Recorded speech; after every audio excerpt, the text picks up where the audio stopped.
All right, so welcome again, once again tonight. Welcome everyone. Welcome to my fellows, everybody on the call. So we're continuing from where we stopped the last time. We stopped on that Sunday night or yesterday, actually, not Sunday night, or yesterday. Yesterday was Sunday.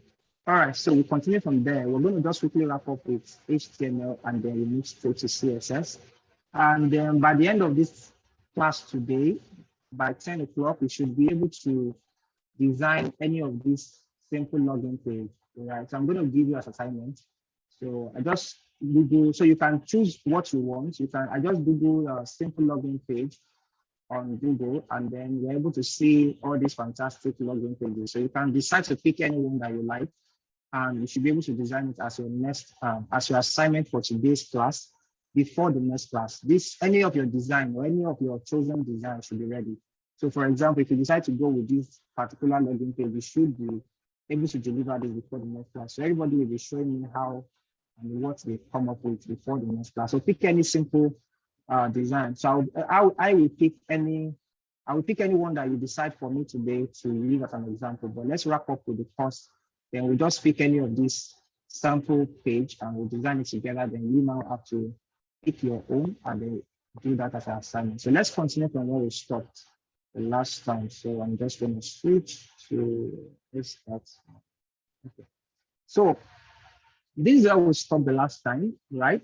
The last time we stopped at changing the background color. I told you about styling. So we were just around this point yesterday where I introduced you to styling, how to style, right? So I introduced you to styling. And what that means is that, let me kind of reduce this item here. Right.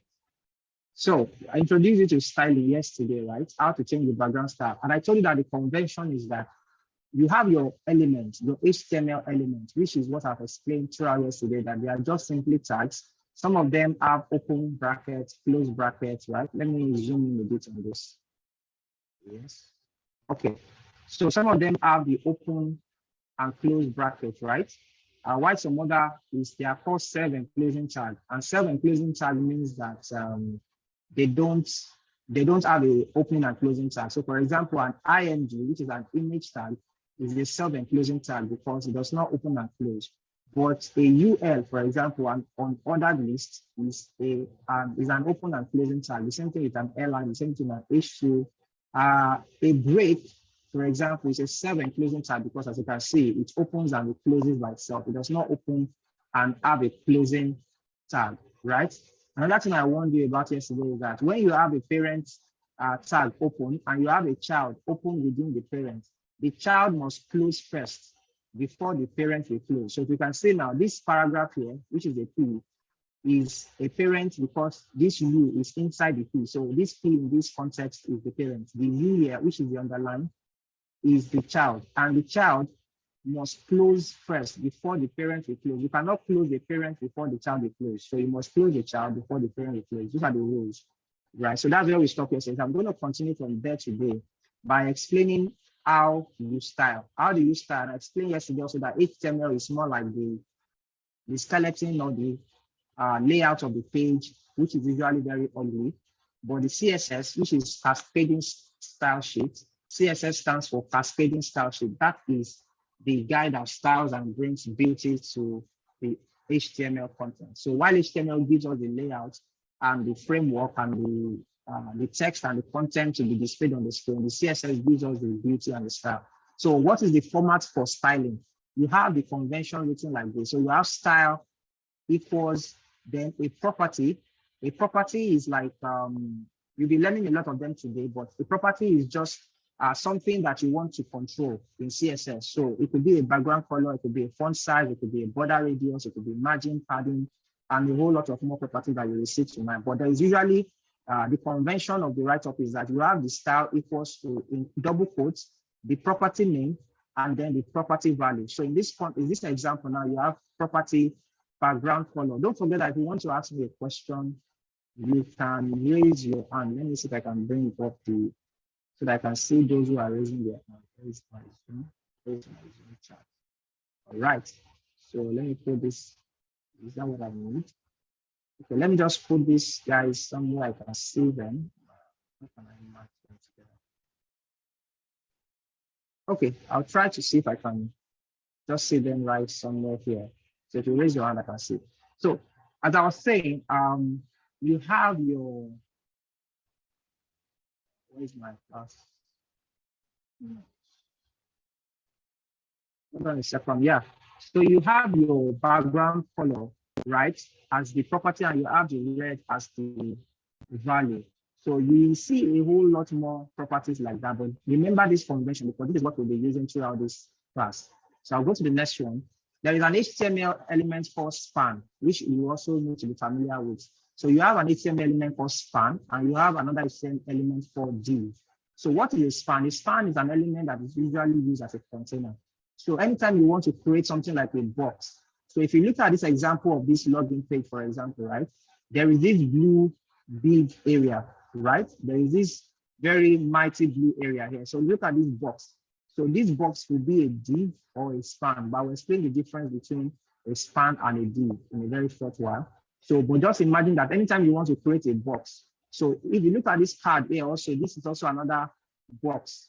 So anytime you want to create something like a container or a box, you can use a span to do that. But the difference between a span and a div is that, okay, let me show you a span first of all.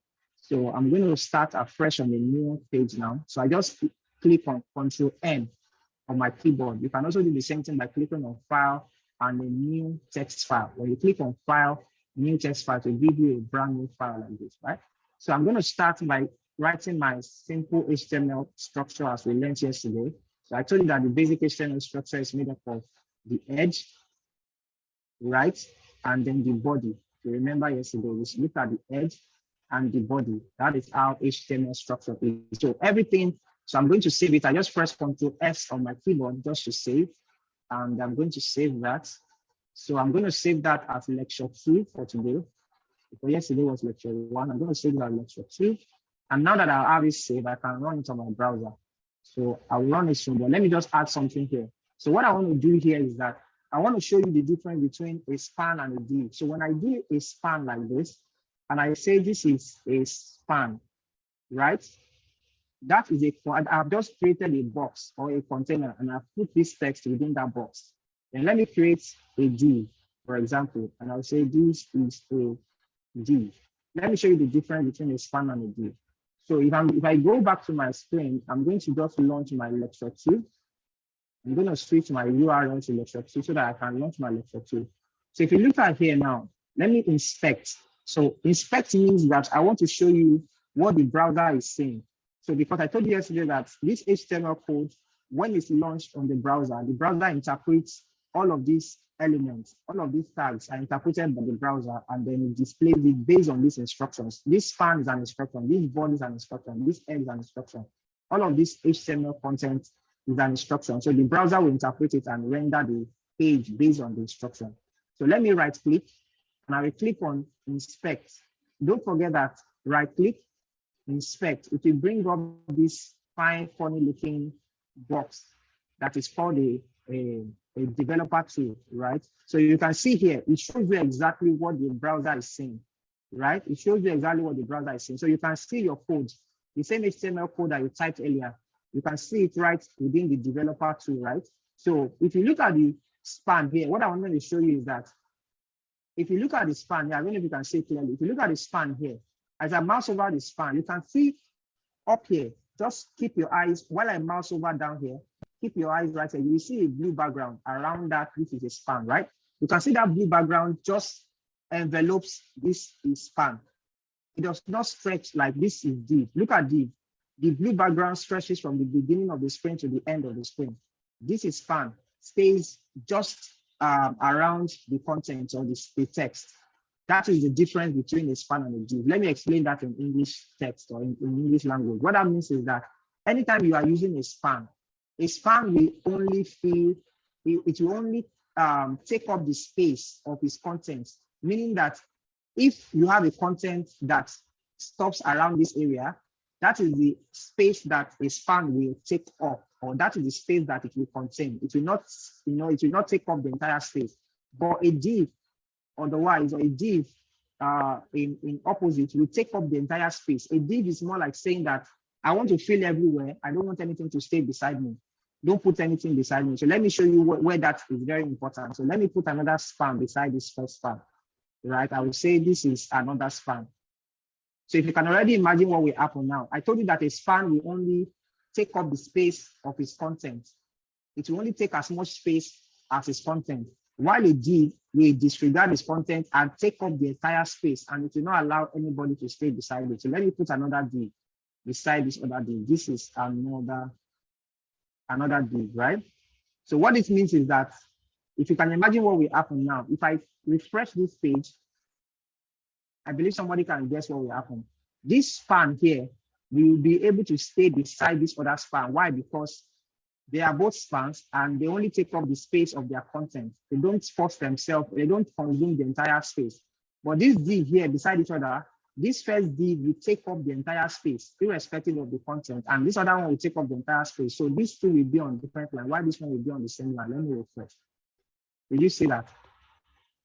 So that's the difference between a span and a div. So a span takes up only the space of its content. It takes as much space as its content and allow every other thing around it to stay. If there is space for them to stay, they will stay beside it. But a div disregards the space of its content and it's going to take up the entire space available on a particular row. It will not allow anybody else to stay beside it. That is a div. And I will explain further how you can manipulate all of these properties, because even though a div by default takes up the entire space, you can tell it using CSS that it should take up maybe 50% of the screen, 20% of the screen, 10% of the screen. So you can do that with CSS, but understand that fundamental default, the default behavior of a div and the default behavior of a span. That's very important information to have.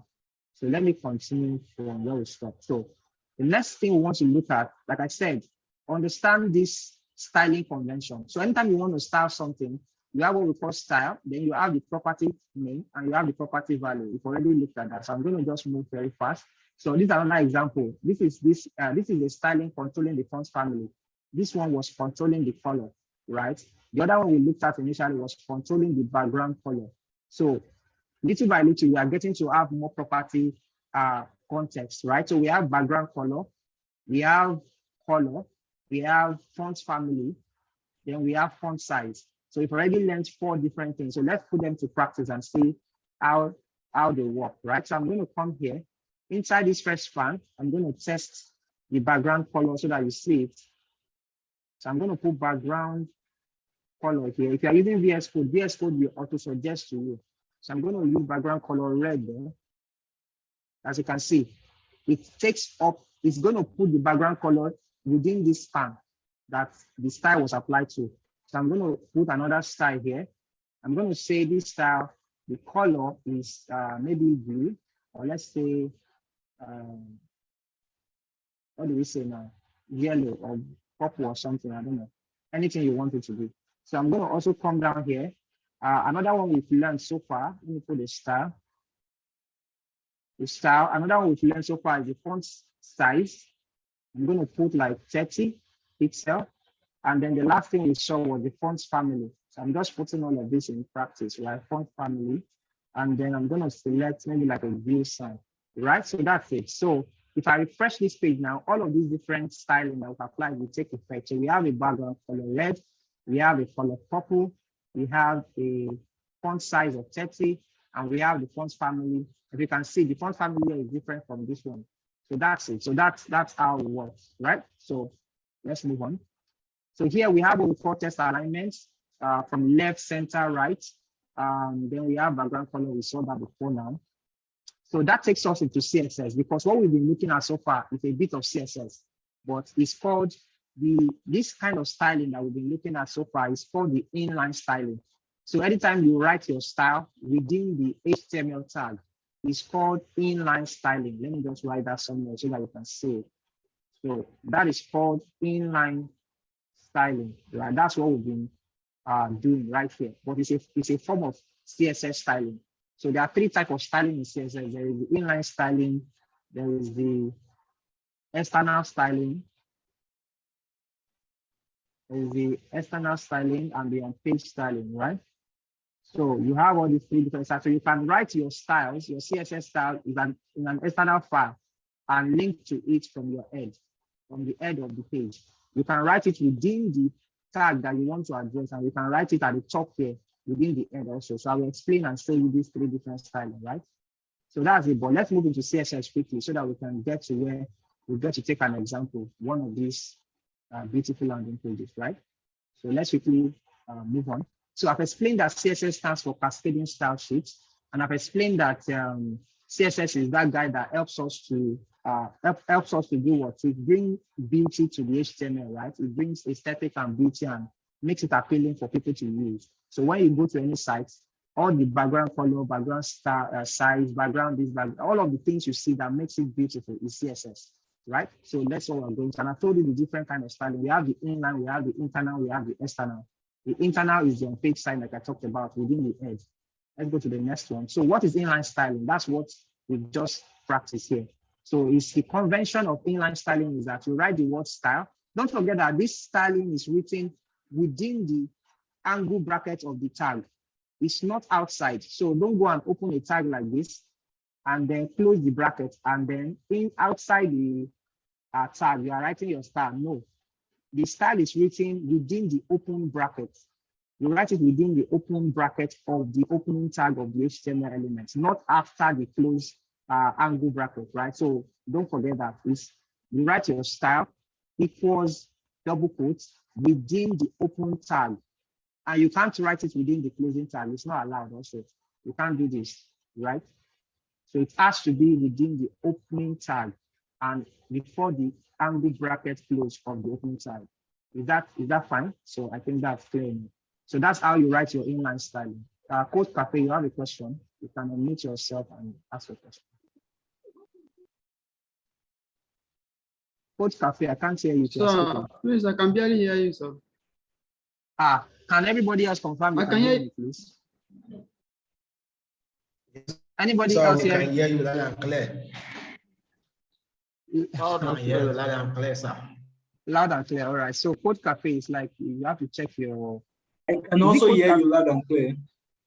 All right. Thank you. So Code Cafe, check your network. I don't know. Check your microphone or your speaker or something. All right. Let's go ahead. So I was saying that this first method is inline CSS. So we've already mastered that. Let's go to the next one. So the next one is what we call the internal CSS. And internal CSS is that you write, instead of writing all your styles one by one within the opening tag like this, which is very cumbersome, you can move your styling to the edge, and then you have what we call, so instead of writing style every time, you can just write your style tag once and for all, right? So style is also an HTML tag. So you can just open a style tag once and for all and write all of this styling inside this style tag, right? So you can do that. But before you can do that, you need to be able to understand two concepts. The concept of what's called now, the concept of controlling using a class, an ID, or a tag. So I'm going to explain those three things to you now. So there are three ways you can style something, right? So you can either style something by using its native name. Let me call it its native name. So you can use its native name in the sense that you can say, I want to style, let me just comment this out. So you can say you want to style a span, or let's say, for example, an H1. Let me just put an H1 on the screen, header. So let's see what this looks like. So if I refresh now, I have my header here, right? I have the header. So if I want to style this H1, I can easily call H1 by its name, right? By just mentioning H1, I can now. So what I've mentioned H1 here, anything I write here in terms of the style. So if I put color blue here, if I put a color of blue here, it means that any H1 on the screen will pick up the color of blue. When I refresh now, you can see that the color is blue. Let me create another H1 just to prove that fact. This is header, second header. Then I'm going to duplicate this and call it third header. Right. So if you look at this now, when I refresh this, all of them will be blue. Why? Because I just told my style that everybody that bears the name H1 all of you become blue by giving it color blue. So everybody that bears this name, H1, which is this guy, this guy, this guy, all three of them will become blue because that's their native name. Just like Obina. So if I call Obina now, everybody that bears Obina will answer me. They will all become blue. So that's what's happening here. So what if I don't want all the Obinas to become blue? I don't want all the H1s to become blue. I want only Obina, Atora to become red. Obina, sorry for calling your name. I believe you're enjoying my class. You're welcome. All right, so I want a particular H1 to be red and not all H1s. That brings us to the concept of ID, right? That brings us to the concept of ID. So there's some times when you want to directly refer to somebody. You don't want all H1 to be that to respond to what you are styling, or you don't want, if you just say Bassi, for example, all Bassis in the world will respond. When we say Bassi George, you have now added the surname, and then Bassi George goes back. Sometimes Bassi George can be more than one person, but let's assume in this concept or in this example, there is only one Bassi George in the world, right? So when you call Bassi George, you have now moved a step further to narrow it down to a particular person. So that is what ID means. So anytime you want to talk to a particular element on the page, you need to introduce the surname, and the surname of that element is the ID. So you just go to that element, put in an ID, and put in a name there. So I can put this as first, for example. When I write first here, I've just given a surname to this H1, this particular H1, such that if I come up here and I say H1 hash first, when I do H1 hash first, hash is the way you refer to an ID in CSS. Anytime you want to call an ID by its name, we will use the word hash, right? So now I've said H1, but not just all the H1s. I'm now referring to H1 that is ID first. If I put a color, a different color there, say red, for example, what will happen is that all the H1s will become blue, and the H1 that bears the surname first will become red. And in this case, it's only the first header. So let me refresh this page. You see what you have. So this second and third headers, they still obey the instruction that says that all H1 should be blue. But because I've isolated this one by calling his surname and say H1 first, your own color is red. And I've added the surname to this particular H1, it will become, if I move this first now, if I remove the surname from this guy and I say you are no longer the first, and this is the first. When I refresh this, what will happen? You can already guess this guy becomes the red guy because that is the one that bears that surname now. So that is the concept of ID. It's just a surname that uniquely identifies a particular HTML tag on the screen so that you can style it differently. So I can keep adding more stuff to this one now. I can say this is font size 40 pixel. And don't forget that since I apply this font size to this H1 here, H1 that is first, it's only that H1 that is first that will respond. You can see that if I increase it to 100, for example, and I refresh that, only that guy will respond. Give me a second. I believe this is clear, right? So that's how it works. So the last thing I want to introduce you to is that what about if Obina has brothers or Bassi has brothers, and you want only people with the same family member? So I want, for example, I want this guy, this H1 here, and this first H1. I want them to also share something because they are in the same family. They are the same family member. They are siblings. So that brings us to the third concept called class. So class is used for identifying similar elements on the page for styling. So anytime you want to style common elements, like you want to style more than one element, right? But not all the elements. If you want to style all the elements, you can easily call them by their native name, like an H1, for example. We call all the H1s and style them. But if you want to style maybe some set of H1s, not all H1s and not a single H1, just like 2 or 3 H1s, then we introduce what we call class. So you can give them the same family name. For example, you can call them, let's call these ones, sorry, Bassi, sorry, pardon me. I didn't know what to use, but let's manage them. So I've called this one H1 Bassi and H1 Bassi. So now that the two of them are both called base, the header and the third header, if I come here and I say H1, that is base. The way you call classes, anytime you are using a class, we use a dot behind it, right? Anytime you are using a class, we use a dot. Anytime you are using an ID, we use an hash to reference it. So the hash represents an ID, the dot represents a class. So now I'm talking to all the H1s that are named base. And then I will answer you, Destiny. Just give me a second. Let me just wrap up my thoughts. So I'm just talking to all the H1s that are called base. And what do I want to tell them? I want to tell them that they should be italics, for example. That will be font, let's say font, what's that thing called again? Text transform. Okay, let's make them uppercase instead of, let's make them uppercase. So all the H1 that is base, for example, which is just this first one and the third one, they will become uppercase. So let me refresh to see what happens. So now I'm able to control this guy and this guy. All right, Destiny, go ahead. Ask a question. Can you hear me? I can hear you clearly.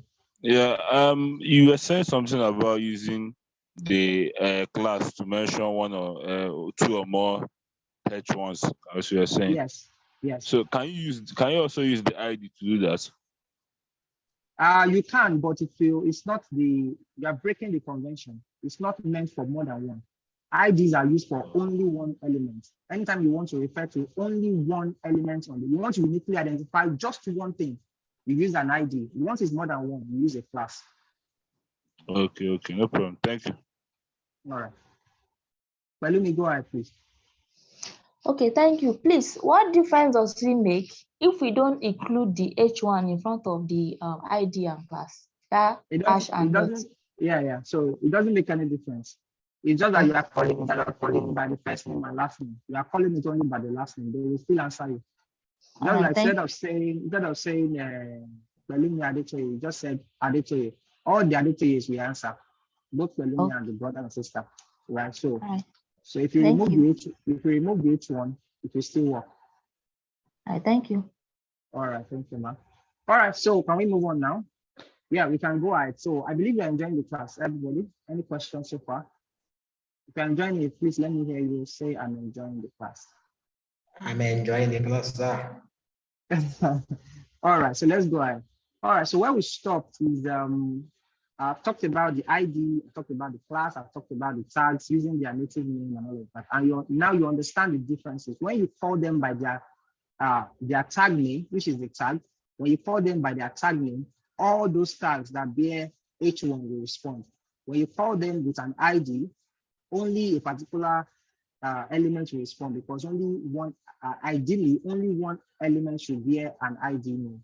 And then when you use classes, you can have more than one. So that's the way it works. Let's go to the next thing. So we've already looked at, let's look at, so now what you need to learn now going forward is simply all the different CSS properties and what they stand for. So far, we've looked at color, we've looked at font size, we just saw text transform, we've looked at background color, we've looked at font size again, font family. So I'm going to share with you a document that contains a list of all the CSS properties. So if you look at my screen now, you have all of these. So you have the fonts family, and then how you use them. So for example, you saw the way I use font family down here. So font family is simply font family, and then the name of the fonts that you want it to use. Font size is simply, you give it a unit of measurements. It could be in pixel, in percentage, in PT, in REM, in EM, and all of that. So if you look here, you can see the font style. So anytime I want to use something, anytime I want to tell a text to be italics or normal or oblique, we use what we call font style. Right. So let me show you that so that you just, so anytime I give you this, if I give this document to you, you know how to use it. So for example, you want to make something italics. All you need to do is that you just go to that property and say font style, right, which is what I saw in that document. Then you say italics, which is the property. And if you're using VS Code, you can see is auto-suggesting to you already. So you have all these properties. You can use it, you can call it italics, normal, oblique. What else? I think those are the three. Italics, normal, oblique, right? But italics is what I come for. So if I refresh now, you can see that they are now in italics, right? So that's how you use that document. So you can check and learn all of these different CSS properties. So you have the font variant, the font weight. Font weight is simply used to specify the weight of the font. How thick should the font be? So let me show you how that works. So if you want to make this is another div down here. If you want to make it very thick, what you can do is go to that guy, which is this guy right here. I can give it an ID just to be able to talk to it from the top. So I'm going to call this the last, right? So the name of this div at the bottom, I gave it an ID called last. And come back to the top.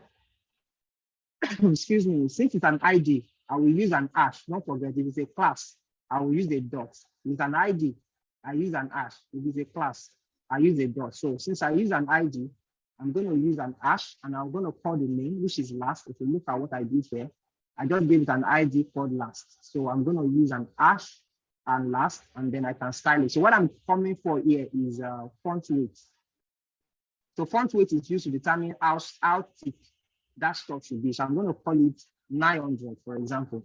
If I refresh this, look at how thin this thing is or how slim it is. When I refresh, you can see how thick it is. So that's font weight, right? So you can just go to font size, and then you have the color background, background color, background image, background repeat, and all of that. So just read these documents and play around with any of the different properties. And then, as you play around, you get used to most of these properties, because these are the things you will need to know, as you build any page. So just go to them. So some of them, as we take the example now, we will use some of them. So I don't want to just bore you with reading this document to you. Go and read it on your own and then get used to them. But as I take more examples, as we design the Google landing page, Facebook landing page, YouTube page, login page, all the examples we will take, then we will meet a lot of them. So let's start with the examples. So we are done with HTML, CSS. Let me just think through this. I think we've looked at this. Okay, so let me just explain some basic concepts around here. So there's a CSS property called border, right? Border. How do you use border? It's simple. You can see the word here, border. Border. So there are some properties in CSS that they come in 2 dimensions or in 2 shades. So you can either use them in isolation. For example, you can call something, you can say something is border, right? So when I apply border here, it allows me to specify first, since I just use border here. So this border, inside it, you can see, can you see, you can have the, how do I explain this that you understand? Let me go to that document and use it to explain.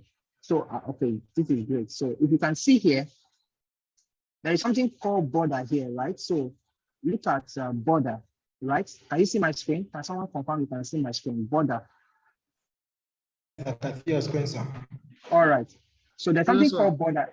Yeah, thank you. There's something called border here, right? And this border, it sets the width, the style, the color of an element's border, right?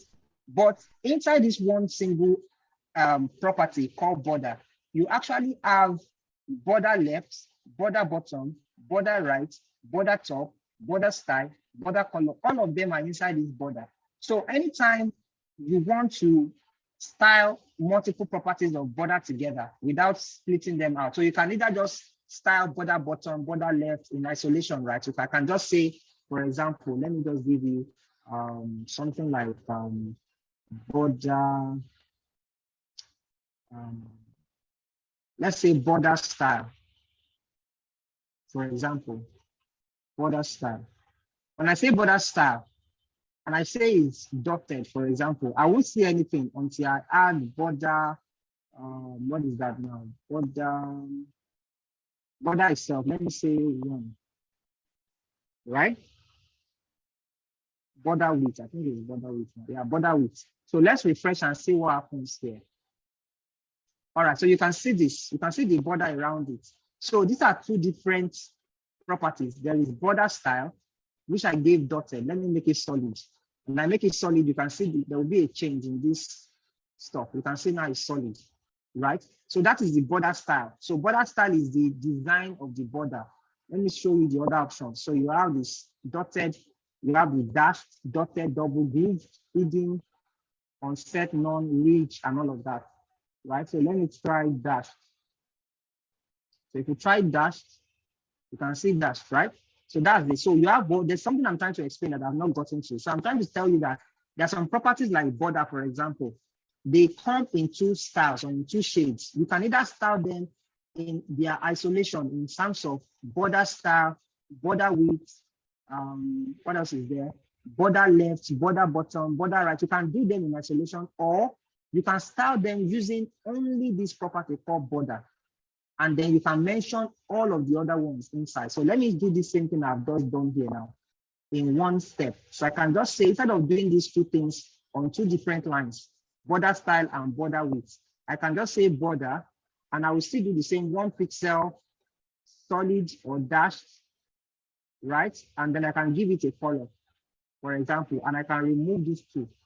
So what I've done now is that I have mentioned both the border style, border width, border style, and border color in one single property called border. So what I'm trying to establish here is that a property like border, actually inside this one single border, we have border width inside, we have border style, we have border top, border right, border bottom, border top right, border top left, you know, and all of that. So you need to understand that, because there's some times where, for me, most especially, I can just write border and I will specify multiple properties, and you'll be wondering, how come you have 1 pixel as to red? It's actually 3 different things I'm talking to inside this one thing. So I'm talking to the border width, I'm talking to the border style, and I'm talking to the border color. So I can either do it like this, or I can do it like this. You know, I can do it like this. So what is here at the top in one line is the same as these 3 lines down here. So this one simply broke it down into the different properties and values, while this one used a single property and addressed all the 3 different properties in one go. I believe that is clear. So the same thing applies to padding. So I can do padding, and I can do 10px, 20px, you know, 15px, like that. And you'll be wondering, what is this exactly? Why 4 different properties? It's because if you look at padding too, just the way padding is, if you can see my screen on the right, just the way you have padding here, inside this padding, you have padding top, padding right, padding bottom, and padding left inside padding. So when I mention padding, I can actually talk to 4 different things at the same time, which is padding for top, padding right, padding bottom, padding left. So what it means is that when I mention padding and I specify 4 different values, what the browser will do is that it will allocate is the same as doing padding top as 10 pixel, padding right as 20 pixel, padding bottom as 15 pixel, and then the last one, padding top, or padding left rather, as 20 pixel, I believe 10 pixel. So these 2 things here, they are exactly the same thing. So I can either specify padding and mention all the 4 properties that are residing inside padding, or I can specifically spread them out like this individually. So this line, these 4 lines, and this 1 line, it's exactly the same thing. I believe you understand that, and that is clear. So something like that, if you observe that, sometimes you see the same thing applies to margin.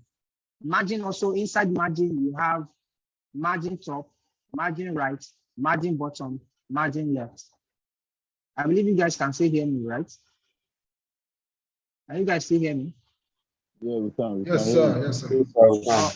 Yes, All sir. right, thank you. All right, great. All right, so that's it. So let's take up an Yeah, we example. can hear now. you sound and clear. All right, thank you. So let's quickly do an example. So can you guys tell me which one you want us to take as an example? This one, this one, this one, this one. So there are 4 options. I want you to quickly drop a comment in the chat box. Do you want number 1, number 2, number 3, or number 4? Number 1, number 2, number 3, or number 4? Drop a comment in the chat box, and the one that has the highest votes, we will take it. Number 1, number 2, number 3, number 4. 1, number 2. Number 4 is okay. Drop your votes. Drop your votes. Everyone, every man with 1 vote. Drop your vote in the chat box. Let me check the chat. Okay. All right. So we only have 1, 4, 1, 1, 3, 3. That's 2 of 3, 2 of 1, 2 of 4, 3 of 1, 3 of 3, 4, 4, 3. Who is winning this thing now? So is it 1, 2, 3, 4? I think 4 has 4 votes. 3 has 4 votes now again. This is, then 1 has 3 votes. So 4 and 3. Can someone break the tie? 4 and 3 have the same votes. 1, 2, 3, 4, 5. Okay, 4. So we go for 4. Everybody has said 4. So what's 4? So 4 is what is showing on the screen. Beautiful. All right, so let's take this 4. So what I've explained to you, first of all, is that the way you start when you want to design something, let me use a whiteboard. Where's my whiteboard? Annotate. All right, so if you can see my screen currently, this screen is made up of something called, let me use red. So this screen now that we want to design, in your imagination, when you want to start any design, when you are giving a Figma design to design, or you are giving a project to design, what you want to do is that you want to break it down into boxes. Every design is always in boxes, right? So imagine the boxes that we have in this project or in this page that we want to design. So what we're going to have is that we're going to have the first box. This is the first box. This is the first box, right? So you have the first box like this, which is the outer box. Then you have another box here.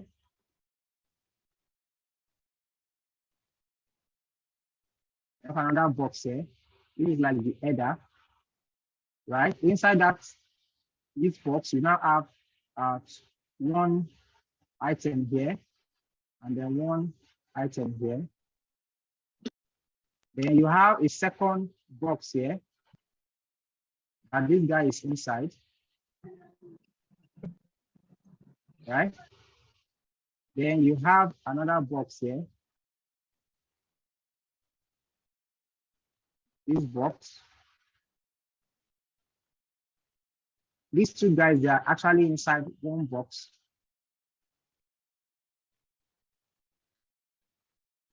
Right? And then you have this white guy inside one box. That is the makeup of this page. So now that you have seen the makeup of this page, that is the way you design it. That is the way, if you want us to analyze the second one too, the same thing. So imagine your content in boxes. So let's start the work now. So I'm going to stop my annotation. I'm going to get back to my screen. So I'm going to start a new project. I'm going to start a new file, Control N to create a new file. And I'm going to quickly spin up my HTML structure. Right? I'm going to spin up my HTML structure. We have the head, we have the body, right? Where is the body is where everything else goes. Then you save that. Once you save that, I'm going to call this our example 1. Right? This is our example 1. Then we have that. Then we can load our example 1 into our browser. So I'm just going to copy this guy, and I'm going to change this to example 1 because I'm saving them in the same folder on my page. So this is our example 1, not example 2. So we have example 1. Example 1 is currently blank, just to be sure that we are in the right place. I'm going to put, example 1 just to see it so that we are in the right place. So this is example 1. So we are in the right place. So our file is loading and we can start working. So let's go back to the project. This is the project, right? So I told you that imagine your project in boxes. If you look at this page, I've just drawn out for you all the boxes that makes up this design. There is a first box. So that gives us a first box. So the first box, I'm going to create, and I told you that when you are creating boxes, I told you that you can use a span or a div. But the difference between a span and a div is that a span will stay, it will occupy only the space that the content occupies. It will not take up the entire space. It will only fill up where the content has filled up. But a div, on the other hand, will fill the entire content, the entire space available. That is a div. So if you look at this box that we want to create now, this first box, you can see that it fills up the entire page. So you can't use a span for that. You need to use a div. And more often than not, you'll be using a div more often than not because a div is a proper box or a proper container. So I'm going to create this div now. I'm going to give it an ID because we are going to style it. So you need to be able to call it by surname. So I'm going to call this the outer box, for example. or let's call it the container of everything, right?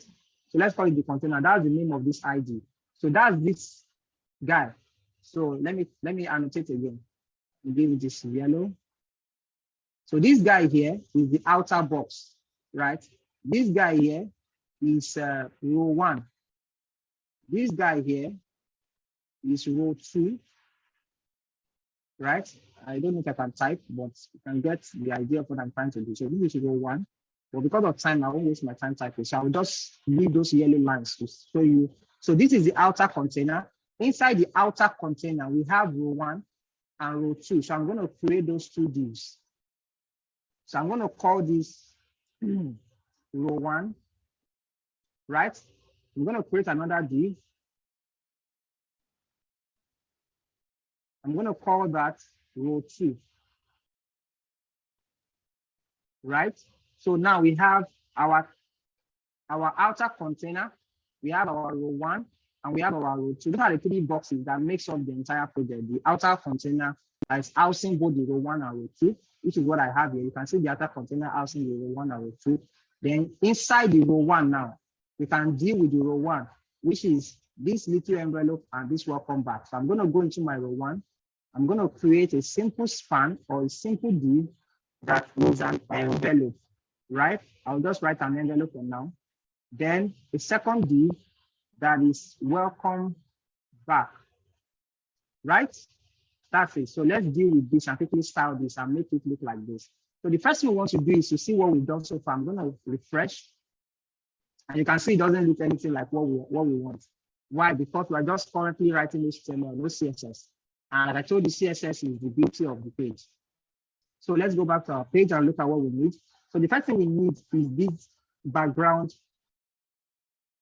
Excuse me. The first thing we need is this background color. So we need to get this background color. So what I'm going to do for me to be able to pick up this background color, I will just inspect and then try to steal their color. Not steal now, try to pick up the color, the exact color that they use. So what I did to get that color is, let me close and do it again. On the current page I'm on, because I'm opening this image in a browser, it gives me the permission to right click, inspect. When I inspect like this, I can look for any color picker within my dev tool under the elements tab. There are so many tabs here. You have to be on the elements tab. Click on anything that has a color picker. Pick that color, come to the page. The color picker is this guy. Come to the page and pick the color. Once you pick the color, we have the color here, and you can pick that color. I think I need it in hexadecimal instead. We switch this to hexadecimal. So this is the hexadecimal value of this color. So I'm going to copy that. Then if I come to my code, go to the container part, I'm going to be styling using the central internal styling like we learned in the previous example, right? So now I want to talk to my container. I want to talk to this container. What do I do? Because it's an ID, I will use an hash container. If it's a class I used here, I will use a dot container. But if it's an ID, I use an hash container. Don't forget that. So I'm going to come here. The property for styling colors or background color is called background color. And what it needs is the colored code. The color code is what it needs, the color code, right? The color code is what it needs. So I'm going to do that, and I'm going to go back here and refresh. So we get that color. So the next thing I want to do is that I need it to fill up the entire screen. So I'm going to come here, and I'm going to say, so something else I need is that I need it to go back to that, yeah? So I need it to fill up the entire page. So I'm going to do what we call width. So I want it to fill up the entire space. Width is 100%, and the height is 100 VH. So VH means vertical height. So I want it to fill up 100% vertically and 100% horizontally. So if I go back and I refresh now, I should get this. Can you see that? So we have the blue color already. So let's check our design. We have this. We have this. So one thing we are not taking into consideration here, I'm assuming my page is this blue area, but there is this black area here that is actually because it's an image we are viewing. But if we still want to consider it as part of our design, we can actually achieve that. So what I can do is that I will assume that this black area is part of what we're trying to design, right? So that some people will not ask me, oh, why is this black there? Why is this black not in our own? So let's ensure that we have this black thing also. So I'm going to just use this black in the background like this. I'm going to apply that black. So if you can see that everything I have here, this container here is inside something called the body. The body is also an HTML tag, so it can be styled. So I'm going to go into my style and I'm going to call body. Because there's only one body, there's only one tag called body. I don't need to give it an ID or a class. But if I want to give it an ID or a class, it will still work. I can just call it by its name since we can't have more than one body. So the body, I'm first of all going to call it background color black, right? If I go back there and I refresh, you see the black shows up in the background, but it's not big enough. It's not as big as this one. So the next thing we want is that we want to shift it. We want to create that huge space around it. But you can notice something, that the space up here, let me indicate something with this. The space from the top here, this height, is not the same as the space here.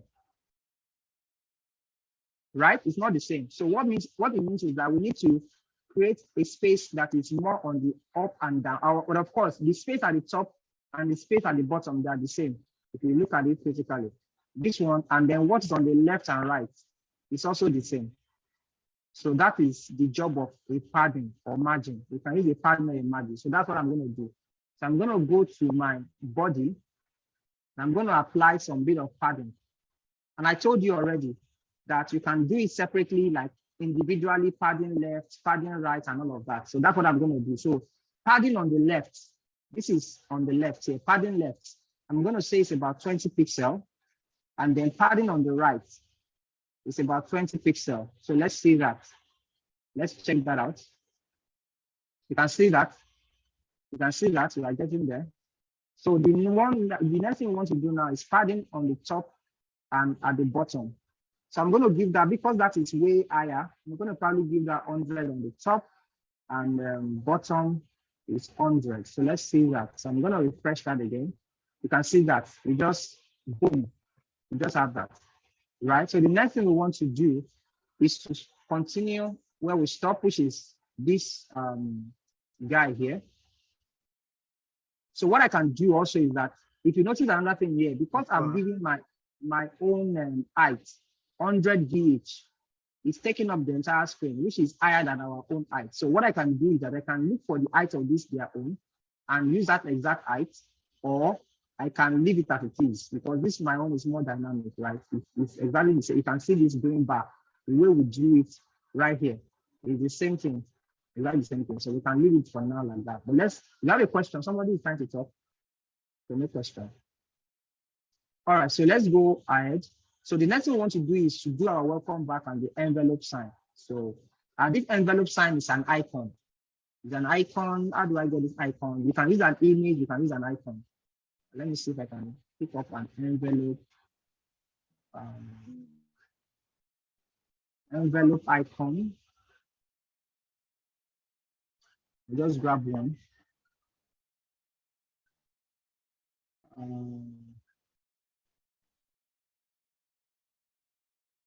I just grab any, just for the sake of our class, so I don't say space spend time on that. But I need the one that is transparent. Let me copy the image address and just test it if that is in a transparent image.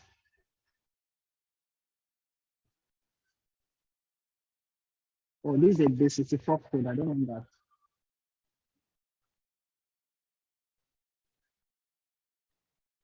Just give me a second. I need an icon that is transparent. Image address. What's that? Okay, for now, because of time, let me just leave it as let me see if I can get an image that is like PNG. So let me just do the PNG. I think I should have that PNG instead. Sorry, excuse. Yeah, go ahead. Why don't you use font also? So I don't want to go, because I've not talked about that. I don't want to go into something that will complicate it for people. Okay. I like to go the very simple, the simplest of the simplest route. So when I start talking about front or center, you could be wondering, not everybody they've not heard about that before, right? So we have a potential icon here that I can style. So I'm going to just give it an ID. I will call it envelope, right? So guys, follow me. So yeah, so there's something you can use for font awesome and material icons and all of that, but that's for future classes when we get to the Google Language page. So for this class, just use an image because that's what I've taught you so far. So I try to keep it simple. So I'm going to add an ID for the envelope to this image, and we're going to style it to make it as small as what we have here, right? So if we come to the top where we are writing our style, we can come here and write. Don't forget that's an ID. Because an ID, we can write envelope, and we can style the width to be like a 40 pixel, and that should give us something close to what we want. Yes. So now that we have that, the next thing we want to do is to centralize it and bring it a bit down, right? So I'm going to control that with this row 1. So don't forget that the envelope image and the welcome back, they are both inside this row 1. So we can start this row 1 the way we want, and we can bring it down.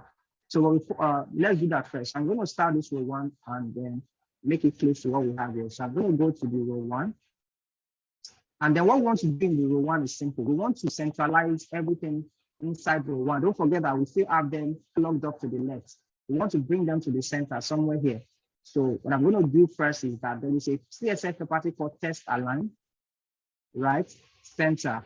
You can align to the left, you can align to the right, you can align anywhere. So I'm going to test align center. That gives me center. The next thing you want to do is that you want to be a bit of some padding from the top, right? We want to do some padding from the top, and maybe like 100, fine, right? To do that, you refresh, you get something like that. And then the next thing you want to do is that you want to style this guy and this guy to be a bit bigger and look like what we are designing. So you can see this welcome back is a bit big. So let's make that happen. So we're going to go to our text, which is welcome back. Any confusion so far? Everybody understanding this? Vasi, Chima, Food Cafe, Destiny. I believe this is simple, right? Yeah. No confusion. Continue, right. sir. All right, good. So let's quickly start the welcome back. So I'm going to give this welcome back just a simple ID also. I'm calling it welcome so that we can talk to it. So that is the welcome. So I'm going to go in here, give it an ID, call it welcome. Then let's give it the color of white, right? Where's the color of white? It becomes white. Let's increase the font size to something a little bigger. Maybe like a 30 pixel, maybe like a 25 pixel, something like that. You know? All right, so that's it. So we have something close to what we are. Yeah. So that's that. So the only thing is that the fonts family is not exactly the same. So I don't know what font they use in their own because it's an image we are looking at. So we might not be able to tell. But I want to guess it's something like this guy. So let me refresh and see what we have. Yeah, something like that. Something, the one is lighter.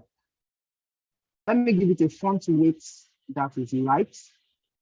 So I'm going to give it a font weight that is light, maybe like a 200, not as thick as that. Yes, so that's it. So now we are close. It's not exact because we don't know the exact font family, but we can at least get close to that. So that's what we have. So now let's go to so we are done with the row 1. You can see the row 1 here. You can see the row 1 here, right? So the next thing we want to deal with is the row 2, where we have inside the row 2. Don't forget that this is the row 2, but inside the row 2, we have 2 items there. If you look at the row 2, we have this first section and we have this second section. So this is outer, this is row 1, this is row 2, this is like a subset of row 2 and a subset of row 2. So we have 2 boxes inside row 2. We have 2 boxes. Let's call this 2A and 2B. So we have inside 2A and 2B. So the 2A contains the entire form, the card, this white card at the top, and the 2B contains these 2 guys below here. So let's deal with that quickly. So I'm going to continue from where I stopped by going to row 2 and then creating this box. So I'm going to create the row 2. I think we have the row 2 first. Let me just quickly. So we have the row 2. Inside the row 2, we said we have 2A and 2B. So I'm going to create 2 more divs, one div like that, and another div like this.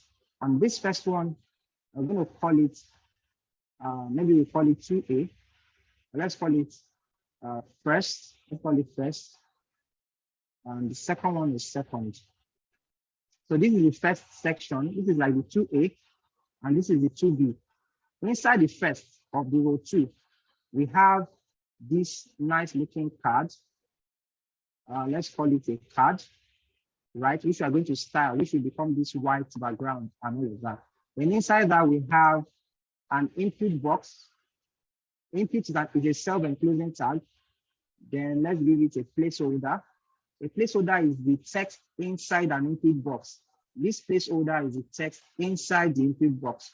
I'm going to give it a placeholder. I'll call it email address. And then I'm going to create another input box, right? I'm going to create another placeholder and I'm going to call it password. All right. So then the last thing we have in that card is a button. And that button simply contains a login. So that's it. That's it. That's all. So let's refresh. Everything will look so ugly now. Everything looks so ugly, but because we don't have CSS, that's why it's so ugly. So let's get it to where this guy is. So the first thing you want to do is to create the 2A, which is the first, which is the card itself, right? So, or no, the first thing you want to do is to even centralize everything inside row 2. So let's bring everything inside row 2 to the center. So let's get that done. So I'm going to come here. So row 2, let's go and start with row 2. Come down here, row 2. Then the first thing you want to do, when you want to centralize something, there are 2 ways of doing it. You can either use text alignment or you can use what we call margin 0 auto.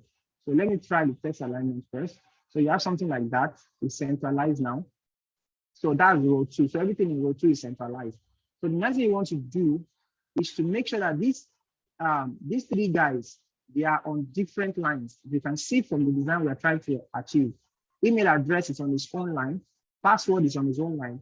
The login button is on its own line. And I told you, if you remember, anytime you want something to fill up the entire space and will not allow anything else to stay beside it, wrap it in a div.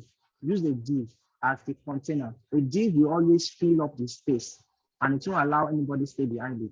So because we are not wrapping all of this in a div now, they are staying beside each other. So what I'm going to do is come down here, just wrap all of these guys in a div. So I'm going to wrap the first input in a div of its own. You can see that that's the first input. I'm going to wrap the second one in a div of its own. And automatically, once I do that, the 3 of them will stand all by themselves. So that's what I'm going to do. Right? So I can also achieve this with CSS anyway. I don't have to do this div thing. If I give this input a display block, it will automatically behave like a div. But just for the sake of, I like keeping it simple and following exactly what I've taught so far. I want to always make you achieve something that I'm teaching based on what I've taught earlier, and not something in the future that you don't know. So I don't want to start mentioning display block, display inline block, and all of that at this point.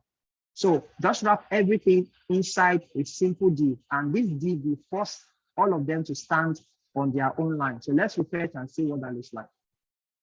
You can see that, right? So everybody now is standing on their own line. So the next thing you want to do is to give it this nice looking container box, right? So let's do that. So that is the card. So we can use this card to achieve that. So I'm going to, because everything is inside the card, the first input, the second input, the button, they are all inside this card. So let's go up and then call the card by its name, and then just give it a background of white, right? Give it a background of white, and then let's give it white first and see what it looks like. Then we give it a padding. So this is the background of white, right? So I'm going to give it a width because it's stretching, because it's a div also.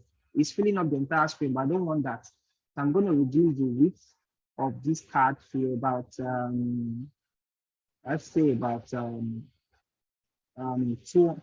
pixels, right? 300 pixels, something like that. Yes. So this is where we now need some improvisation, right? So now when you do this, because you are dealing with a div, I can find the string, not only the phone. So when you're dealing with a div, right, what happens is that text align is no longer enough to centralize a card or something that has a width. So when something has a width, it behaves differently than the text. So you can use text align from the word text. It actually aligns text. It's meant for aligning text. But when time you want to align something that has its own width, you can no longer use just text. So you need to use something called margin.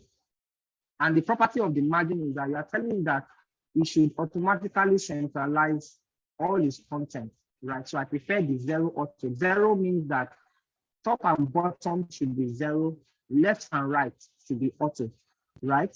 Left and right should be auto. So when you refresh this now, if you bring everything, you bring it to the center.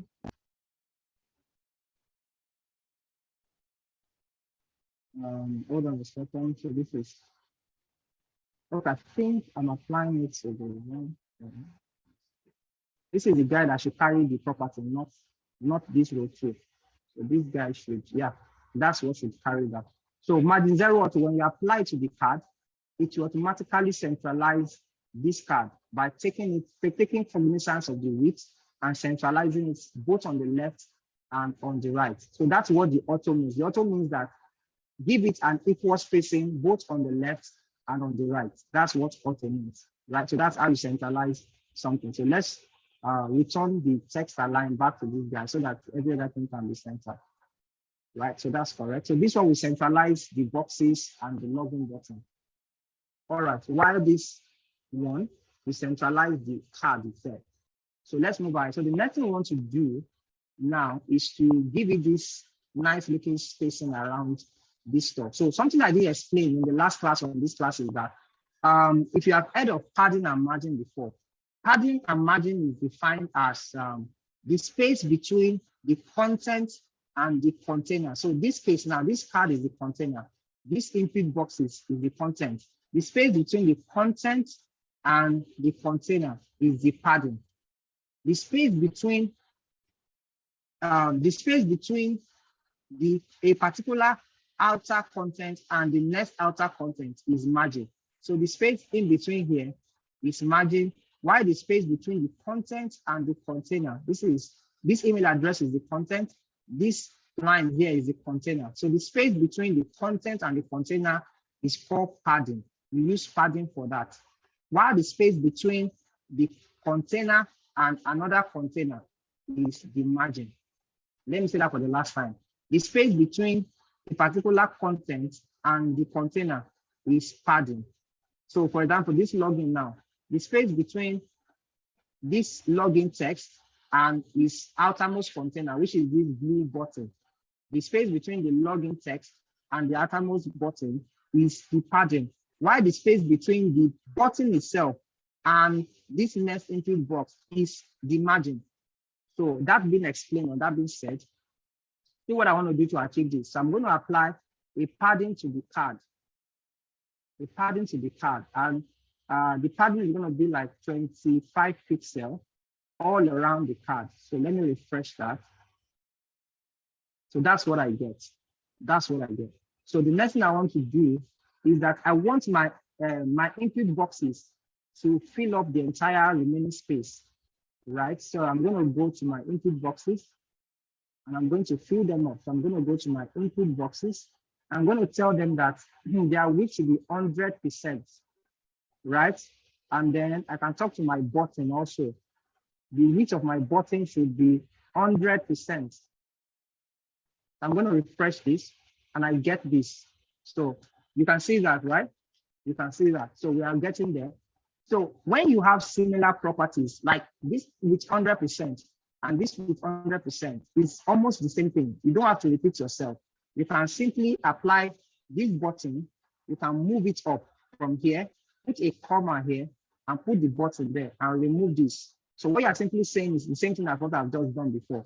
So you're applying with 100% to both the button and the input box.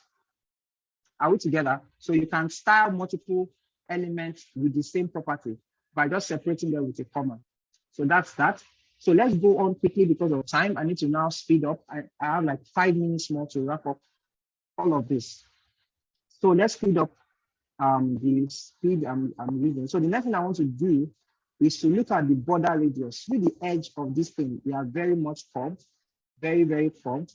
So that is border radius. Like I told you, I'm going to give you this document where you will see a list of all the CSS properties, right? So it will help you a lot. So this is border radius. So I'm going to just go to my input. No. So I'm going to apply border radius. And because this button and input are both here, this border radius we apply to both of them. So I'm going to give it like about 6 pixels. So that means that if you look at my button and this guy, both of them, oh, this is even the input. This is not the card. It's the card I need to apply this to first. So I'm going to apply border radius to the card, which is the white container on the outside. That's the card. Then also the inputs, they also have that curved edge. We look at the input, we look at the button, they all share the same curved edge. So I want to, maybe this one is, let me just see what it looks like first. I'm gonna come here. My hand pressed save by mistake. Let's come here, let's refresh. Border radius is too much for these guys. This one is not changing. Or is it that I can't see the border radius card? Let me see. Is it not the card that has the background is white? Yeah, that's the card. So why is it not changing? Okay, let me just check something else. Let me right click and quickly see why the border radius is not applying to that card. Oh, it's not there. Border radius. I thought I refreshed. Border radius is 6 pixels. Okay, it's there now. So it's because, let me refresh again. Let me refresh again. Okay, so it's there now. It's because I didn't refresh. So border radius is here. You can see it's there. And then it's also on the input boxes. So the next thing we want to do quickly is the color of these input boxes, you know, is looking very nicely done, looking neat and all of that. So that's what I'm going to do. So I'm going to steal their color again. I want to steal the color of this, but I can actually do it manually. Let me just show you how to do that manually. So what I can do, I can right click on this input box just to practice, do this in real time. So I can right click on my design, on my work. I get to see the element in my console, right? I get to see the element in my console. Then I come to this left-hand side. Can I remove this annotation? So this annotation, is there a way to hide and show it?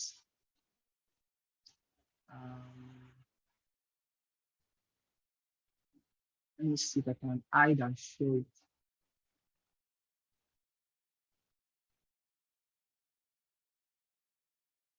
I'm trying to remove the annotation so that you can see the screen properly. Okay, so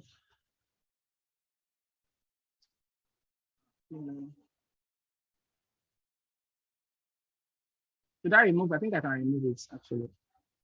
Should I remove it? Let me leave it alone for now. Let me leave it alone. All right, so what I'm trying to show you is that I'm inside the input console here. What I want to do is that I in real time, instead of me typing here and refreshing and typing and refreshing and typing and refreshing, I can just come to my dev tool here and I can style everything and then copy it and take it to my code and paste it. That's what I want to do. So I just to speed up to increase my speed. So I'm going to come to this input down here. I'm going to apply a border 0 or border 1 pixel solid, 1 pixel solid, and that's it. Then the color, border color, I'm going to give you like a very light gray, as you can see, but I can maybe even reduce it a little more, something like this. Then the next thing I want to do is to add a margin. The margin is from the top and bottom, so I just space it out, something like that, 5. The next thing I want to do is to give it a padding, maybe like a, also something like that, maybe a 10 on the left and right, maybe a 15 on the right. Yes, something like that. Then the next thing I want to do is to copy all the addition I've just made, copy it from this place, and then paste it in my code once and for all, right? And then when I refresh, I will not lose what I've done. You can see that. You can see that, right? So the next thing we want to do, where is our work? Next thing we want to do is this button at the blue background. So similar to the blue section, I'm going to go to our button. I'm going to go to our button, which is called button. There's no, we don't have two buttons. So since it's just one button, I don't need to give the button an ID.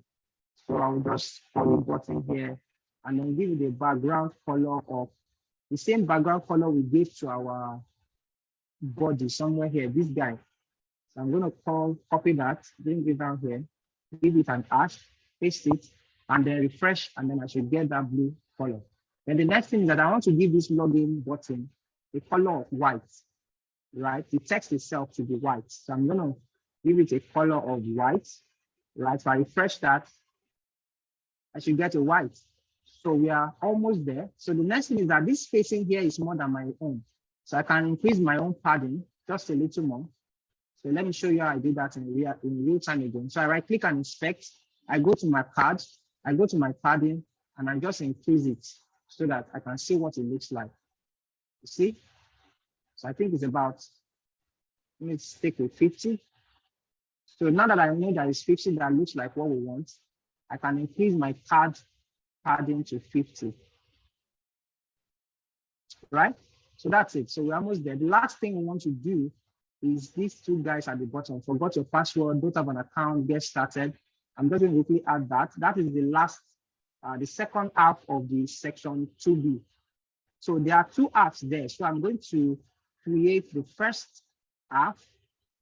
In this case, because they need to stand beside each other, as you can see, right? As you can see, I'm going to use a span. I'm going to use a span there, and I'll call it forgot your password because I don't want them to stand on separate lines. And I told you, know the difference between a span and a div. A span, we allow something to stand. We allow other items or other elements to stand beside it. While a div, we force everything to stay on their own line. So I'm using a spanner because this thing needs to be on the same line. So I've just done that. I come back here, I refresh, I get that right on one straight line. It's not looking as fine as what we want. So I'm going to get back there. They are both white, they are well spaced out, and they are separated. So what I'm going to do is that I'm going to come here. I'm going to do this in real time also. So I'm going to just inspect again. I'm just got to inspect again. Go to that second. So the first thing I want to do is to apply the same width that I applied to this guy at the top here. And that width, if you remember for the card, there is a width that was applied to the card. I gave you that width. It's called 400. So I'm going to apply that same width to this box at the bottom. What is the name? Second.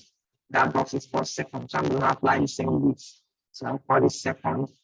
I will apply the width of 400. And I will apply a margin of 0 or 2, similar to that, to centralize it. Right. So now that I've done that, I have that. Then the next thing I want to do, I can refresh to get that first. So I have that now. So if I inspect, I should have what I want there. I think the width is too small. 400 is too small. So I'm going to increase it to about 500. 500. All right. So the last thing we want to do is to have what we call display flex to push this thing to the either side of the screen. So if you look at what we have here, you can see that the forgot password is aligned to the left, while this guy is aligned to the right. Right. So that's what we can use a flex to push this thing and separate them the way we have like that. So I'm going to come here, come to my div. I'm going to call displays flex, and I'm going to say justify content between. Again, space between. So you can see that. So that space between is the property of justify content that it pushes, it gives like pushes all the content to the left and to the right. If you do space around, I will explain this in another class. I will explain flex in detail in another class. But just remember that there's something called flex, there's something called justify content, and that's what I'm using right now. So the next thing I want to do is to create a padding, to create the space around all of it. You can see it's gone to the card, but I don't want it gone to the card. So I'm going to create a space around it. So I'm just going to create that space with a padding, about 30 pixels. I can copy all of these that I've done in real time, which is faster, rather than typing and pasting and typing and pasting. Where is second? This is second here. So I can replace it, right? So that's it. And then I have that. The last thing I want to do is the color of this text, which is white, probably. Yes, white. So I'll just make what's the name of the text? They are both span, they are inside second. So I can as well apply the color to second, since they are both inside second. So I'll just give the color white, and then we are done. I don't think it's actually white. I think it's a faded white or something, very light white. So let me just try to achieve that. So how I do that is I click, inspect, look for the color, click on it, and try to manually adjust it to your taste. Something, I'm not sure I can pick the exact color now. It's not exactly white, it's not full white, but something like that. Something like that, yeah. So that's it. So you can copy this if that's what you want, paste it, and then you can use it. So that's it. So any questions?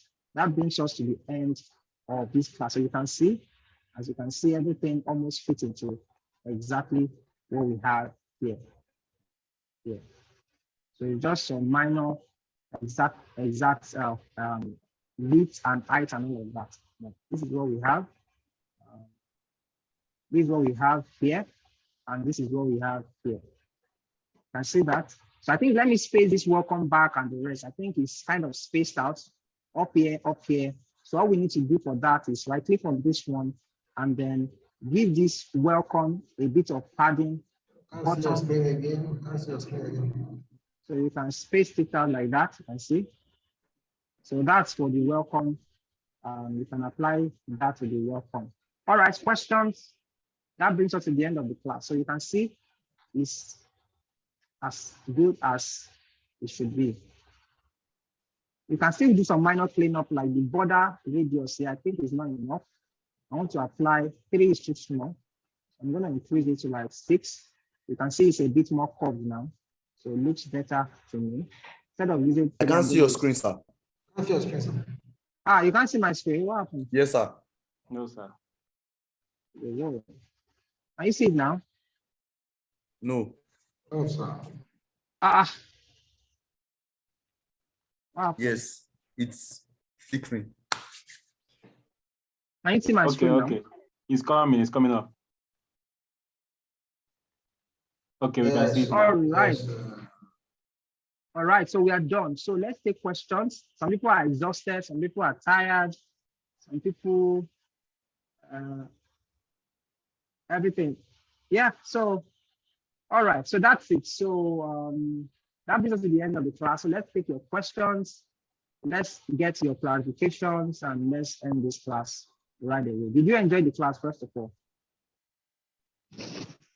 Very lovely, sir. All right, Obina, you have a question, go ahead. Okay, sir. Good evening, sir. Good evening, everyone. Can you hear me? Yeah, I can hear you, go ahead. Okay, your 2A, your div for 2A, you didn't do anything with it. So I'm asking, is it necessary? Okay, let me see. My div for 2A, where is it? I think you call it first or something. That's where we have the entire card. Look at it. Yeah, but there was no design on it, right? I'm trying to understand your question. This is the design. This card, this entire form area. No, the white card is called ID card. I'm talking about ID first.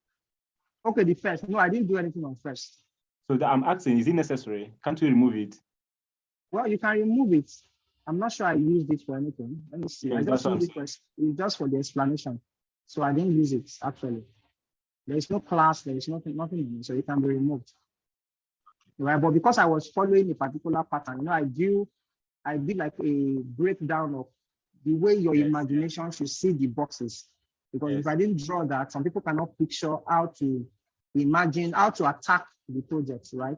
So you should imagine your project in boxes. That's why I had to draw those boxes and I had to follow it, because if I didn't follow it, some people ask that I mentioned first, I didn't use it. So it's not compulsory, but it's just, there's no one way of doing these things, right? The most important thing is that you should understand how to attack, how to work on the project, and then, you know, the styling and all of that. So there's no one way. There, I can rewrite this entire thing with a shorter line of code. This thing I've done here is very long for me, but because I'm trying to make sure it's simple enough and very clear, I'm doing it the basic way. I can rewrite this whole thing with probably just one div like this, using Flex. I will use purely Flex, right? So questions. Thank you. Somebody said, "Will I be discount during the discount?" I don't know. I will not be discount during the discount because we are spending 1.5 hours. We need to finish the SS, or we need to finish this assignment. So that's why, of course, you have the time to ask for the question. Any other question? I'm recording. Yes, I'll share the link in the group once we're done. If there are no questions, I think we've come to the end of the class. Thank you very much for joining. Please do well to like our Instagram page, our Facebook page, and all of that. Banju wants that done. And also, if you have not enrolled on the course itself on the course website, and you just use the join link to join, please enroll so that we can have your attendance. And then the next class is, I can't remember the date. Check the website for the date. I think it's Wednesday, or I don't know. So check the next class, don't miss it. That class will be designing Google landing page together, right? But before that class, you should go back and type on Google simple login page like this. Simple login page, pick any login page of your choice and design it using the explanation or the concept I've used here. So you can use any of these. Maybe I will drop these three. I will drop this one. We've done this already. I will drop this one, and this one. I will drop it on the WhatsApp group so that you can pick anyone you like. And if you want to go and search for your own that's more complex, for those who are very good in HTML and they want to show themselves, so you can show yourself, just go to the simple login page, look for any fancy one that you feel is challenging for you to match up with your level of knowledge, maybe something like this, and you can design it for us. And let's be proud of you. Right, so let's do that. But for those who are just beginners, you can pick something very simple, like maybe this one or this one or this one. For anybody that's advanced in your knowledge already, pick something also that is advanced for you. Maybe something like this, right? Pick something advanced. So thank you very much. See you in the next class. Have a lovely night rest.